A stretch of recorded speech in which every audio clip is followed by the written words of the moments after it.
जिस तरीके से गाय माता के प्रति भारतवर्ष के आम आदमी की आस्था है, आम नागरिक की उसके पीछे एक अपनी पारिवारिक सोच है। गाय को जब माता का दर्जा दिया गया तो स्वाभाविक है कि जो माँ होती है, जो अपने बच्चे को अपने स्तन से दूध पिलाकर बड़ा करती है, उसी के बाद उसी बच्चे को गाय की कोख से जो दूध, स्तन से जो दूध मिलता है, उससे सारी सृष्टि का एक तरह से उत्थान होता है। और ये अपने आप में इतना पवित्र, सकारात्मक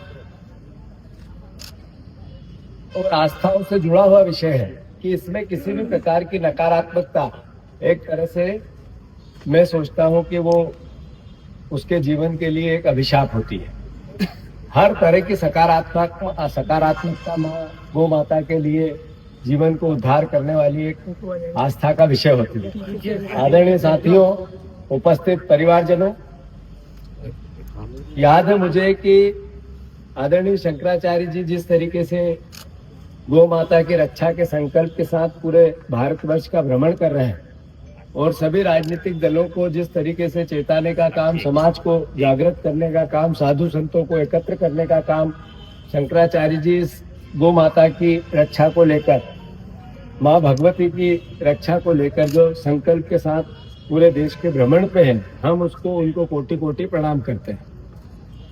मैंने जैसा कहा कि नकारात्मकता किसी भी विषय पे और खासकर गौ माता के संदर्भ में जिस तरह का वातावरण है, उस संदर्भ पे करना न्यायोचित नहीं होगा। पर फिर भी हमें याद रखना चाहिए कि कई लोगों ने गाय के नाम पर वोट मांगे, गाय के नाम पर सरकारें बनाई, गाय के नाम पर मॉब लिंचिंग की, गाय के नाम पर कई रोज जहां देखो वहां पर अलग अलग तरह के अत्याचार होते हैं। और वो लोग सत्ता से जुड़े होते हैं, वो लोग सत्ताधारी पार्टी से जुड़े होते हैं, वो लोग गाय की रक्षा के नाम पर जब हथियार उठाते हैं तो प्रशासन भी उनके साथ खड़ा रहता है।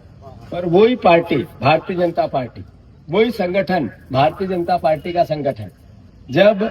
गाय माता की रक्षा के संकल्प का प्रस्ताव मध्य प्रदेश की विधानसभा में आता है कि इसको राष्ट्रीय पशु का दर्जा देना चाहिए, गौ माता को राष्ट्रीय माता का दर्जा देना चाहिए, तो भारतीय जनता पार्टी की सरकार में बैठे हुए मंत्री, उनके विधायक इसका विरोध करते हैं। तो इस सोच को पकड़ने की आवश्यकता है और इस सोच को जानने की आवश्यकता है कि गाय की रक्षा का जो संकल्प की बात हुई है, ये संकल्प राजनीतिक संकल्प तो है, पर गाय के प्रति असली आस्था नहीं देती। ये भारतीय जनता पार्टी का मूल चरित्र है। अगर गाय माता की रक्षा करनी होती तो मध्य प्रदेश में ऐसी सैकड़ों गौशालाएं हैं जहां पर गायों की निर्मम हत्याएं होती है, उनको खाना नहीं मिलता, उनको हर तरीके की यातनाएं मिलती है। और सरकार अलग अलग तरह की योजनाएं बनाकर जिस तरीके से प्रोपोगेंडा, विज्ञापन के माध्यम से करती है, वस्तु स्थिति असलियत उससे अलग है। तो हम सब इस बात का संकल्प लें, कांग्रेस पार्टी की सोच विचार हमेशा से गाय के प्रति न वोट लेने की रही है, पर गाय माता की रक्षा और उसके सम्मान बना रहे, इसको लेकर हमेशा हम सकारात्मक रहे।